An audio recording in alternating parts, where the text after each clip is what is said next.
Hi brother, నిన్నే వీడియోలోకి వెళ్ళే ముందు ఈ వీడియో నచ్చినట్టయితే నీకు ఒక లైక్ చేసి అండ్ అలాగే షేర్ చేసి తెలియని వాళ్ళందరికీ ఇన్ఫర్మేషన్ తెలియజేస్తావని అండ్ అలాగే ముఖ్యంగా సబ్స్క్రైబ్ చేయడం మాత్రం మర్చిపోకుండా ఉంటామని కోరుకుంటున్నాం. సో లేట్ చేయకుండా వీడియోలోకి అయితే వెళ్ళిపోదాం. సో ఈ వీడియో చేయడానికి ముఖ్య కారణం ఏంటంటే వైఎస్ఆర్ బీమా వైఎస్ఆర్ బీమా అనేది ఈ మధ్యన వెల్ఫేర్ అసిస్టెంట్స్ అందరికీ ఒక కొరకను కొయ్యేలా అయితే కూర్చుంది. సో వైఎస్ఆర్ బీమా కోసం మనం రోజు ప్రతి బ్యాంక్కి తిరుగుతూ అప్లికేషన్ సబ్మిట్ చేస్తూ వాళ్ళు ఇచ్చిన డేటా ఎంట్రీ చేస్తూ ఎంతో కష్టపడడం అయితే జరుగుతుంది. సో ముందుగా నేను అలా కష్టపడుతున్న వెల్ఫేర్ అసిస్టెంట్స్ అందరికీ ఒక సెల్యూట్ అయితే చేయాలనుకుంటున్నాను. సో వెల్ఫేర్ అసిస్టెంట్స్ అందరికీ ఒక సెల్యూట్, ఈ పథకం కోసం ఎంతో కష్టపడుతున్న వారు అందరి కోసం. సో ఈ వైఎస్ఆర్ బీమా పథకంలో భాగంగా సెర్ప్ అనేది మనకి ఈ మధ్యన రీసెంట్గా ఒక వెబ్సైట్ అయితే ఇవ్వడం జరిగింది. సో మనకి ఆ వెబ్సైట్ అనేది మీకు డిస్క్రిప్షన్ బాక్స్లో అయితే ఇవ్వడం జరిగింది. సో మీరు ఆ వెబ్సైట్ మీద క్లిక్ చేయగానే మీకు ఇప్పుడు కనబడుతున్న విధంగా ఒక సైట్ అనేది అయితే ఓపెన్ అవ్వడం జరిగింది. సో ఈ సైట్లో మనకి ముఖ్యంగా అసలు వెల్ఫేర్ అసిస్టెంట్స్ చేయాల్సిన పని ఏంటి అండ్ అలాగే వెల్ఫేర్ అసిస్టెంట్స్కి అందులో ఉన్న ఆప్షన్స్ ఏంటి అనేది మీకు నేను ఇప్పుడు ఎక్స్ప్లెయిన్ చేయబోతున్నాను. అండ్ ఈ సైట్ యొక్క లాగిన్ ఐడి అండ్ పాస్వర్డ్స్ అనేవి ఇప్పుడే మనకి సెర్ప్ ద్వారా షేర్ చేయడం అయితే జరిగింది. మీ యొక్క లాగిన్ ఐడి అండ్ పాస్వర్డ్ అయితే ఇప్పుడు దాకా మీకు రీచ్ అయ్యే ఉంటుందని నేను అనుకుంటున్నాను. సో మన లాగిన్ ఐడి అండ్ పాస్వర్డ్ ద్వారా ఇందులోకి లాగిన్ అయిన తర్వాత మనకి ఈ పైన కనబడుతున్న 3 లైన్స్ మీద క్లిక్ చేయగానే మనకి ఒక 3 ఆప్షన్స్ అనేవి అయితే కనబడడం జరుగుతుంది. సో మనకి ముఖ్యంగా ఈ 3 ఆప్షన్స్తోనే ఈ యొక్క పని ఈ సైట్లో.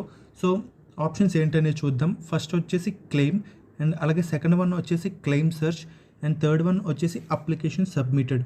అసలు ఈ 3 ఆప్షన్స్ దేనికి అనేది నేను ఇప్పుడు మీకు ఎక్స్ప్లెయిన్ చేయబోతున్నాను. సో మనకి ఇప్పుడు ముఖ్యంగా చేయవలసిన పని ఏంటంటే ఆప్షన్తో మనకి 3 ఆప్షన్తోనే ఎక్కువ పని ఉంటుంది ఇప్పుడు. సో 3 ఆప్షన్ అనేది అప్లికేషన్ సబ్మిటెడ్. సో అది క్లిక్ చేయగానే మనకి ఇప్పుడు స్క్రీన్ మీద కనబడుతున్న విధంగా అయితే పేజ్ ఓపెన్ అవ్వడం జరుగుతుంది. సో అసలు నెంబర్ ఆఫ్ అప్లికేషన్ సబ్మిటెడ్ అంటే ఏంటి అనేది మీకు ఇప్పుడు చెప్పబోతున్నాను. సో ఈ నెంబర్ ఆఫ్ అప్లికేషన్ సబ్మిటెడ్ ఏంటంటే మనకి ఇప్పటికే వాలంటీర్ల ద్వారా బీమా forms like PMJBY and PMSBY forms అయితే కలెక్ట్ చేయడం జరిగింది. సో ఈ కలెక్ట్ చేసిన అప్లికేషన్స్ ఏ బ్యాంక్కి ఎన్ని ఇచ్చాము అనేది మనం ఇక్కడైతే అప్డేట్ చేయాల్సి ఉంటుంది. సో ఇప్పుడు మీరు లెట్స్ సే నేను ఇప్పుడు మీకు ఎగ్జాంపుల్ అయితే చూపించబోతున్నాను. సో ఇప్పుడు వచ్చేసి సెలెక్ట్ బ్యాంక్, మనం ఇక్కడ ఏ బ్యాంక్ అని ఎన్ని ఇచ్చామనేది ఫస్ట్ ఏ బ్యాంక్ అసలు సెలెక్ట్ చేసుకుందాం. నేను ఇప్పుడు ఒక HDFC బ్యాంక్ని సెలెక్ట్ చేశాను కదా. సో మనకి HDFC బ్యాంక్ అని సెలెక్ట్ చేయగానే ఇక్కడ మనకి కింద ఏ బ్రాంచ్ అనేది సెలెక్ట్ చేసుకోమని అడుగుతుంది. సో మీరు మీ బ్రాంచ్ని సెలెక్ట్ చేయగానే ఇక్కడ కింద IFSC కోడ్ అనేది ఆటోమేటిక్గా అయితే వచ్చేస్తుంది. సో మీరు అన్ని ఏ బ్రాంచ్ ఏ బ్యాంక్ అని సెలెక్ట్ చేసిన తర్వాత ఆ బ్రాంచ్ ఆర్ బ్యాంక్లో ఎన్ని అప్లికేషన్ సబ్మిట్ చేశారు అని అయితే మీరు ఎంటర్ చేయాల్సి ఉంటుంది. సో ఇక్కడ ఎంటర్ చేసిన తర్వాత మీకు కింద కనబడుతున్న సేవ్ బటన్ మీద క్లిక్ చేయగానే అక్కడ మీకు ఆటోమేటిక్గా సేవ్డ్ సక్సెస్ఫుల్లీ అని ఆప్షన్ అయితే చూపిస్తుంది. సో మీరు అలాగే ఏ బ్యాంకులో ఏ బ్రాంచ్లో అలాగే ఎన్ని అప్లికేషన్స్ ఇచ్చారనేది మీరు ఇక్కడైతే అప్డేట్ చేయాల్సి ఉంటుంది. అండ్ అలాగే మనకి మిగతా 2 ఆప్షన్స్ కూడా ఇప్పుడు నేను మీకు చెప్పబోతున్నాను. ఫస్ట్ ఆప్షన్ వచ్చేసి క్లెయిమ్ అని ఉంది కదా.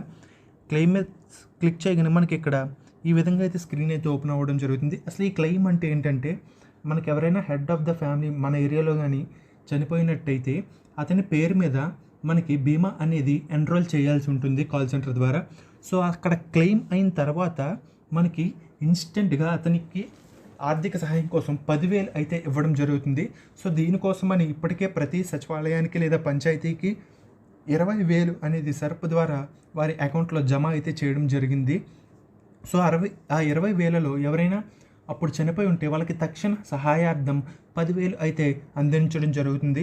సో ఆ 10,000 అనేది మనకి ఇక్కడ 2 ఆప్షన్లు అయితే చూస్తున్నాం కదా ఫ్రెండ్స్. టోటల్ ₹10,000 కన్ఫర్మేషన్ అండ్ అలాగే టోటల్ రూపీస్ పెయిడ్. ఈ విధంగా మనకి ఎంతమందికి ఇచ్చాం ఏంటి అనేది మనకి డాష్ బోర్డ్ లాగా అనమాట. ఎంతమందికి ఇచ్చాం ఏంటి అనేది అయితే ఇందులో రిఫ్లెక్ట్ అవుతుంది. అండ్ అలాగే 2వ ఆప్షన్లో చూద్దాం ఫ్రెండ్స్, క్లెయిమ్ సెర్చ్. ఈ క్లెయిమ్ సెర్చ్ అనేది అసలు ఆ ఫ్యామిలీలో క్లెయిమ్ అయ్యిందా లేదా, అసలు అయితే ఎంతమందికి అయ్యింది అండ్ అలాగే ఎవరికి అయ్యింది అనేది ఈ క్లెయిమ్ సెర్చ్ ద్వారా మనకి 3 ఆప్షన్లు అయితే ఇక్కడ ఇచ్చారు. ఆధార్ కార్డ్ ద్వారా మనం క్లెయిమ్ సెర్చ్ చేయొచ్చు అండ్ అలాగే రైస్ కార్డ్ ద్వారా క్లెయిమ్ సెర్చ్ చేయొచ్చు అండ్ అలాగే నేమ్ ద్వారా క్లెయిమ్ సెర్చ్ చేయొచ్చు. సో ఈ విధంగా అయితే మనం ఈ 3 ఆప్షన్స్ ద్వారా ఈ సైట్ ద్వారా మనం ఈ ముఖ్యమైన 3 పనులు అయితే చేయాల్సి ఉంటుంది. సో మీకు ఈ వీడియో నచ్చినట్టయితే లైక్ చేసి, షేర్ చేసి, తెలియని వాళ్ళందరికీ తెలియజేసి అండ్ ముఖ్యంగా సబ్స్క్రైబ్ చేయడం అయితే మర్చిపోకండి. And thank you friends for watching this video.